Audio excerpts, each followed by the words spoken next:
Update. Am I the a-hole for not wanting to do Thanksgiving dinner at my parents' without my wife? Original post. I, 30 male, feel stupid for even asking. My sister, 29, and my wife, 34 female, did not have the best history.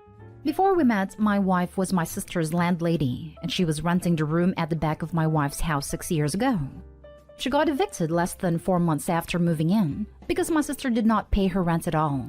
Then she was taken to court for damages that costed way more than she put down on a security deposit. My sister did end up having to pay, but basically hated my wife for this. We met after this all went down, and I went to go pick up my sister's stuff she left behind that my wife was decent enough to not have thrown out yet. We started chatting and really hit it off. Started dating. A year and a half later, she got pregnant with our son. Now we are happily married, but my sister never took it well. We weren't as close before all this, but after becoming a traitor in her eyes, we didn't talk much. She hasn't even met my son, who's 3. My parents are really trying to push for us all to have a family Thanksgiving at their place. My sister never wanted to go because I'd be there with my wife, and she didn't want to see me. My parents never pushed it before because they didn't think my sister was being fair, considering the issues she has with my wife for all things she did herself. This year, they feel different though, since my sister broke up with her boyfriend of 6 years, and it's her first holiday without him. She, however, doesn't want to see my son or wife, so that's why they're asking if they'd be left at home.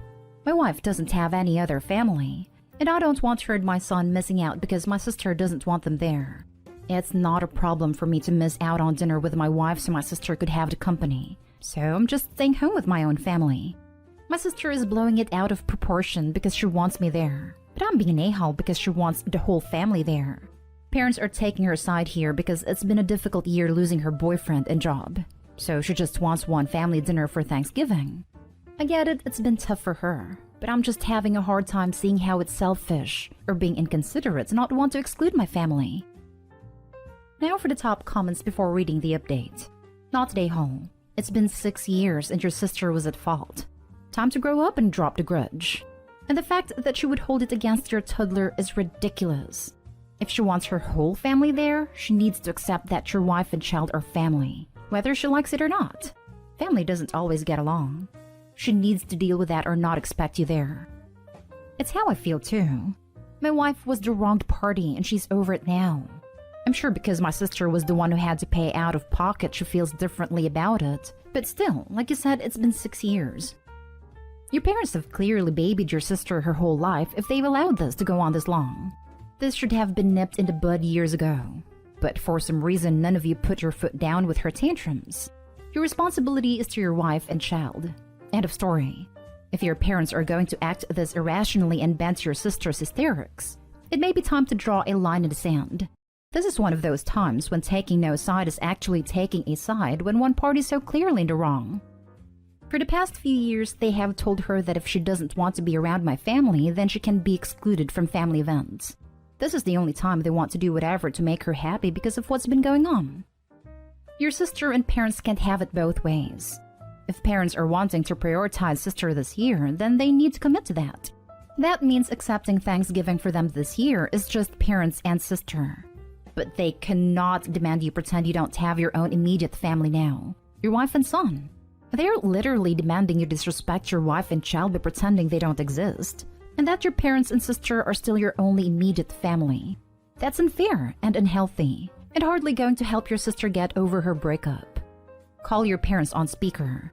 Ask your mom how she would feel if a couple years into her marriage, your dad had left her to celebrate Thanksgiving with a 3-year-old toddler alone, while he celebrated with his real family. Ask your dad if he would treat his wife like that. If this is the kind of husband he was raising you to be, and then hang up so they can think about it. Not a hole, although your sister is. She's mad at your wife because she didn't pay her rent and got evicted 6 years ago. I guess she's had a rough year, but let it go already. If the whole family isn't there, it's your sister, not you. Good luck. Not only didn't she pay rent for 4 months, she also apparently managed to damage the property so much the security deposit didn't cover it. That means that it wasn't a few smaller things, but some mid-sized to major damage. Within 4 months. Not a hole and sister should get over herself. She was in the wrong 100% back then. And now for the update. Well, of course I didn't follow along with her ridiculous request. I wasn't about to leave my wife and child at home to have dinner with people who didn't want my family there. It pissed me off like you can't imagine. We had fights prior to the dinner because I couldn't believe my parents were fine with excluding my son from time to spend with them. It bothered me the more I thought about it. Then there went my sister calling, crying that I'm a piece of trash for not being there for her. Honestly, it was so irritating. We went back and forth. I just remember telling her to grow up and stop being a spoiled you-know-what. And, well, she didn't call after that one. We stayed home to have our own Thanksgiving. My son kept asking where Grandma and Grandpa are. I wasn't about to tell him the real reason that we weren't going with them, so we only told him they're a little sick so we can't go. He still wanted to talk to them. The video chatted for a while. Then you could hear my sister in the background. Then they were suddenly in a hurry to end a call. I'm sure she didn't know they were talking to us. I tried not to let that anger me too much so we could all be in a good mood. To the person who suggested a nice pajama Thanksgiving dinner, well, we followed through on that, and it was pretty relaxing. My son decided he wanted to go all out with his dinosaur PJs. It was a lovely time. We made a pillow fort after dinner, then my son fell into a food coma. So me and my wife had some alone time too. This was so much better than any dinner with my parents and someone who has no respect for my family. It really left me with a completely different view of them. I know she really is going through something difficult, and my parents are trying to help, but it hurts knowing that I wanted to toss my family to decide to make her happy. For that reason, we won't be spending Christmas with them either. Which has been a whole thing too, but oh well, they did this to themselves. We're taking a little family vacation up to the mountains, so my son can enjoy the snow. Just to do something fun on Christmas so it doesn't focus on the fact that we're not spending it with his grandparents either. I'm from someone who has no contact with my mother. I tell my kids a kids-friendly version of the truth. That way no one else can come along and spin lies and turn them against me. For me, it's been my mom has problems that it makes her mean, and I don't want you guys, my kids, have her to be mean to you. You could explain for Christmas simply that Granny and Pa need to support Auntie right now because she is sad, and Auntie asked to not do celebrations with us this year while she gets better. So we are going to do our own fun things. Sure, it's nicer than what is happening, but at least kids knows. This is a really good explanation. Thank you. It's hard to explain these adult situations to a little kid, and we don't want to necessarily lie to him, but also he obviously can't know what the real reason is. My mom was estranged from her family. Before I was old enough to understand the details, it was always Mama's family are mean to people, and we are worried they will be mean to you. We promised to tell you when you're older more. And then when I was older, she told me the real reason. Just like your son will one day need to know the real reason of this spoiling if your sister continues. Even if it's watered down to, my sister is not nice to your mom or you, and my parents supported it. Good for you. I don't understand how in the world your sister expected you to dump your family for her. That is totally ridiculous. It really is, honestly. After all these years to still have that grudge over a situation that was no one's fault but hers. Great post. Sounds like you have a healthy marriage and know where your priorities are. Congrats on your traditions. Do they make dino PJs in adult sizes? Preferable Christmas themed. I may have to try that. Now for the last story. Update. Am I the a-hole for calling out my mother-in-law at her daughter's memorial service for implying her daughter's death was sadder because she wanted children? Original post. My 26 male wife's 26 female younger sister 23 female passed away unexpectedly. It was shocking for all of us, and I've just been trying to be supportive while processing my own grief. At her memorial service, I overheard a relative who had lost her only child tell my mother-in-law that while my sister-in-law's death was tragic, at least she had another child. My mother-in-law tried to explain that it wasn't any consolation since her daughters were both unique individuals, but then they got into a borderline argument about it. My mother-in-law then tried to put it to rest by saying, in any case, even if I still have my wife, sister-in-law was my only hope for having grandchildren, since my wife doesn't want any, so I'll always be mourning that missed possibility. For context, my wife and I aren't even child-free. We just don't want to have children until at least our late 30s. It has been a very sore point for her mother, who has made it clear to everyone that she believes we are lying about delaying it, just to avoid discussing it with her. At that point, I interrupted and said it's a very insensitive thing to say about both her daughters, to reduce one's entire value to her openness towards having children, and dismiss another's value for not having children in the near future.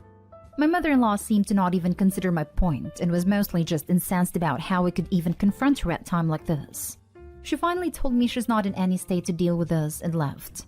I later told my wife about it, and she said that even if I was right, that it wasn't the time to bring it up, and that she doesn't have any emotional capacity to even care about it at the moment.